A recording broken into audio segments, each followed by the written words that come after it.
Channel देखने वालों को इल्तिजा उस्मानी का जेफरी एप्स्टीन की फाइल, ये वो नाम है जिसने सत्ता के गलियारे में जलजला पैदा कर दिया है। 2019 में जब जेफरी एप्स्टीन की फाइलें खुली तो दुनिया का कलेजा मुंह को आ गया, जिससे सब दुनिया का कहा जाता था उसके सबसे बड़े सितारे नंगे हो गए। एक ऐसा फाइनेंसर जिसने अमेरिका के द्वीपों पर अय्याशी का वो बाजार सजाया जहां दुनिया के सबसे ताकतवर लोग, प्रेसिडेंट, सदर, प्रिंस और अरबपति अपने हवस मिटाने पहुंचते थे। वो सूट बूट पहनने वाले अमेरिकी प्रेसिडेंट थे जो ब्रिटेन के प्रिंस एंड्रू थे, वो बिल गेट्स थे जैसे अरबपति थे, और हार्वर्ड जैसे संस्थानों के प्रोफेसर थे। एप्स्टीन का अपना निजी जेट था जिसे लोलिटा एक्सप्रेस कहा जाता था। उसका अपना एक प्राइवेट आइलैंड था जहां ये बड़े लोग मासूम बच्चियों को रेप करते थे, गंदगी करते थे। लेकिन क्या आपने गौर किया कि इस बदनाम लिस्ट में ना कोई दाढ़ी वाला मुसलमान था, ना कोई मौलवी, और ना ही किसी मदरसे को चलाने वाला।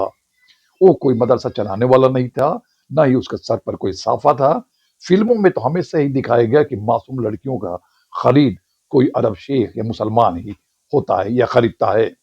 फिल्म टेकन का एग्जाम्पल ले लीजिए जहां विलेन एक शेख को बनाया जाया, लेकिन जब एप्स्टीन की असली फाइलें खुली तो वहां से कोई शेख नहीं बल्कि प्रिंस एंड्रयू और सूट बूट वाले वेस्टर्न नेता निकले। ये एक ऐसा सच है जो दुनिया को हिला देगा। जब जब पर्दे के पीछे की गंदगी कहानियों का जिक्र आता है तो हॉलीवुड और वेस्टर्न मीडिया हमें चिल्ला चिल्ला कर बताता है कि दुनिया की सारी बुराई किसी दाढ़ी वाले मौलवी या अरब शेख के लबादों में छिपी है। फिल्म टेकन याद है, जिसमें एक मासूम बच्ची को बचाने के लिए बाप पूरी दुनिया से लड़ जाता है और आखिर में विलेन कौन निकलता है? एक अमीर अरब शेख। बरसों से हमारे दिमागों में ये जहर भरा गया कि हवस और दरिंदगी का केंद्र सिर्फ पूर्व या मुस्लिम समाज हैं। झूठ की एक्सपायरी डेट अब नहीं चलेगी।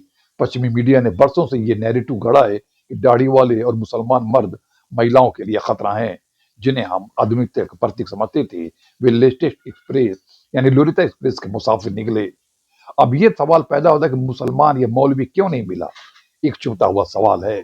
अगर इस लिस्ट में किसी एक मौलवी या मदरसे वाले का नाम होता तो अब तक यूनाइटेड नेशन की इमरजेंसी मीटिंग बुला ली जाती, एफएटीएफ जैसे संस्थानों पर पाबंदियां की झड़ी लग जाते थे, इसे इस्लामी कट्टरपंथ का नतीजा बताकर पूरी दुनिया में शोर मचाया जाता।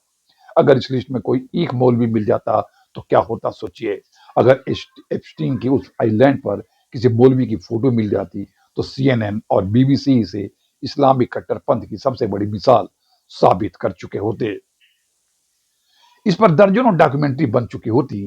कैसे मजहबी सोच इंसान को दरिंदा बनाती है। लेकिन यह मामला चूंकि मिस्टर प्रेसिडेंट और सर का है, इसलिए सभ्य न्याय प्रणाली खामोश है। और मुद्दा सिर्फ इतना है कि जिस वेस्टर्न सभ्यता की हम सुबह शाम मिसालें देते हैं वह खुद गंदगी में डूबी हुई है।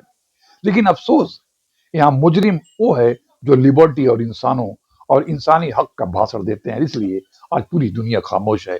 इंसाफ की वो देवी जिसकी मिसालें हमें दी जाती हैं, यहाँ आउट ऑफ कोर्ट सेटलमेंट की पट्टी बांधे सो रही है।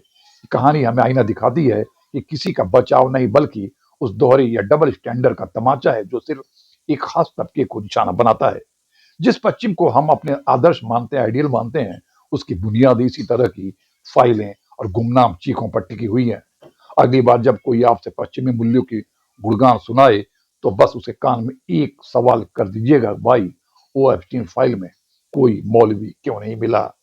आज सिर्फ वेस्टर्न ही नहीं, बॉलीवुड में भी मुसलमानों को टारगेट करके फिल्में बनाई जाती हैं और मुसलमानों को विलन या मौलवियों को या उनके मजहबी अकदार को एक विलन के तौर पर पेश किया जाता है। लेकिन सच्चाई कुछ और होती है। इस एप्स्टीन फाइल में बहुत से हिंदुस्तानी आपको पॉलिटिशियन भी मिले हैं, उनके नाम सामने आए हैं, लेकिन दुनिया खामोश है। इसलिए कि वहां मुसलमान नहीं है, मौलवी नहीं है, मदरसा नहीं है, मदरसा चलाने वाला नहीं है, मुस्लिम औरतें नहीं है। इसलिए सब खामोश हैं क्योंकि उन्हें मसाला जो नहीं मिला। अगर आपको अच्छा लगे तो इसे सब्सक्राइब जरूर कीजिएगा। शुक्रिया।